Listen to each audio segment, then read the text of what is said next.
নমস্কার বন্ধুরা, বাংলা গল্পের সোনাঝুরিতে সকলকে স্বাগত। প্রিয় বন্ধুরা, আজ আমরা শিবরাম চক্রবর্তীর একটি হাসির গল্প শুনব। আজকের গল্প হর্ষবর্ধন, গোবর্ধন এবং চাওয়ালার অদ্ভুত আচরণ। শিবরাম চক্রবর্তীর হর্ষবর্ধন ও গোবর্ধনের সঙ্গে সেই দিন দেখা হয়ে গেল। হর্ষবর্ধন ধনী মানুষ, কলকাতায় তার কাঠের ব্যবসা। তাকে মাঝে মধ্যেই চেঞ্জে যেতে দেখা যায়। চেঞ্জেই বোধহয় এসেছিলেন বাংলাদেশে, সঙ্গে শ্রীমান গোবরা ভায়া। স্টেশনে তাদের দেখেই আমি চিনতে পারলাম। অতিশয় পুলকিত হয়ে কাছে গিয়ে বললাম, আপনি হর্ষবর্ধন দাদা না? হর্ষবর্ধন মনে হলো খানিকটা চমকে উঠলেন। আমাকে আপাদমস্তক নিরীক্ষণ করে বললেন, আপনি প্রফুল্ল না? ওই যে কলকাতায় আমার কাছ থেকে 300 টাকা বাগিয়ে কেটে পড়েছিলেন।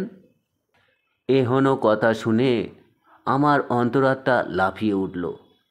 আমি হঠাৎ হঠাৎ বন্ধু বান্ধবদের কাছ থেকে টাকা হাতিয়ে সরিয়ে পড়তে পারি, কিন্তু নিতান্ত অপরিচিতদের কাছ থেকে টাকা নেওয়ার কথা আমার চিন্তাভাবনার কয়েক আলোকবর্ষ দূরে। তার ওপর আমি কলকাতায় যাইও নি। হর্ষবর্ধনের কথার উত্তরে বললাম, আমি সচরাচর উৎফুল্ল থাকি, তবে আমার নাম প্রফুল্ল না, আমি অমূল্য। গোবর্ধন এতক্ষণ চুপ করেছিলেন। তিনি বলে উঠলেন, আরে ভাই, আপনার মূল্য নির্ধারণ করছে কে? আপনাকে বিনামূল্যে পেলেও আমরা নেব না। কি বলো দাদা? এহেন অপমানজনক কথা শুনে আমিও দমে গেলাম না। হাজার হোক, এরা আমাদের অতিথি।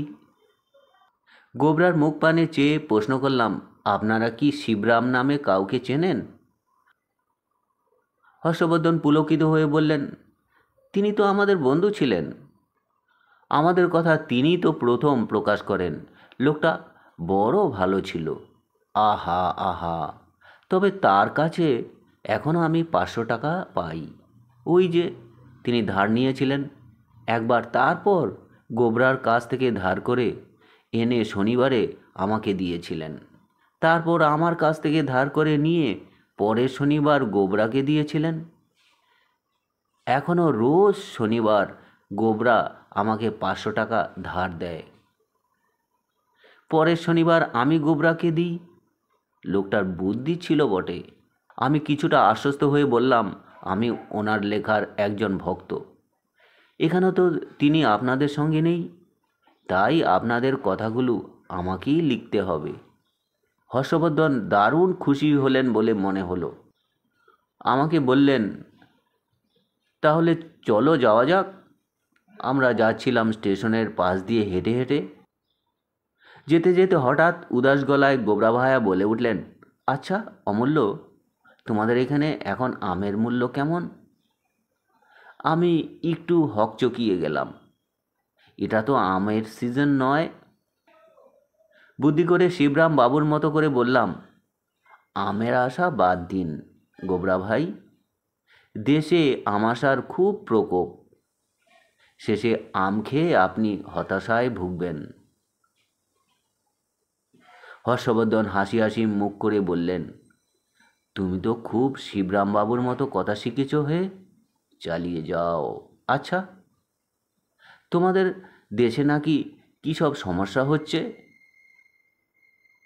আমি বলি, দাদা, আমাবস্যার দিনে সমস্যা তো কিছু হবেই। এখন পাশের চায়ের দোকানে চা খান অথবা আমাকে একটু চা খাওয়ান। গোবরা ভায়া বললেন, চমৎকার কথা শিখেছ তো অমূল্য। তোমার মূল্য যে এখন অমূল্য তা বলা বাহুল্য। চা খাওয়ার জন্য পাশের চায়ের দোকানে বসলাম। চা খাচ্ছি। ওনাদের নিজের পয়সা খরচা করে বিস্কুট চা খাচ্ছি। চায়ের দোকানদার ছিলেন মোতালে মিয়া। তিনি ছোট্ট একটি চৌকিতে বসে অতি উৎসাহে আমাদের চা সার্ভিস দিয়ে যাচ্ছে। তার চোখে মুখে যেন আনন্দ ছিটকে পড়ছে।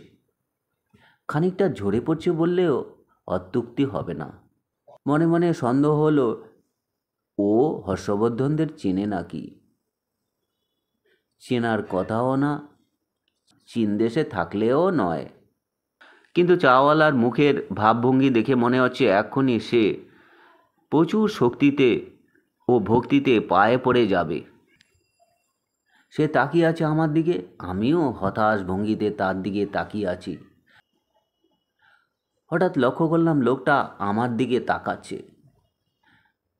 তার মানে আমার পেছনে কাউকে দেখছে কি? আমার পাশের দুজন গোবরা এবং হর্ষবর্ধন মহা আনন্দে চা খাচ্ছেন। তাদের সানন্দে চা খাওয়া দেখে মনে হচ্ছে রাস্তার পাশের চায়ের দোকানের রং চা খাওয়াতেই জগতের সব আনন্দ।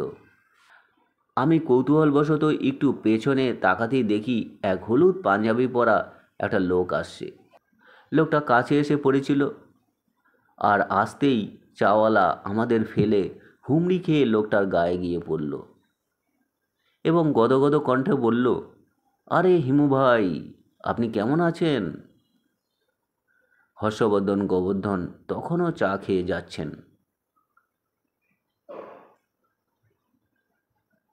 তো বন্ধুরা, এই ছিল আজকের মজার গল্প পাঠ। যদি আপনাদের ভালো লাগে চ্যানেলটির সঙ্গে থাকবেন, সাবস্ক্রাইব করবেন। সকলে ভালো থাকবেন। ধন্যবাদ।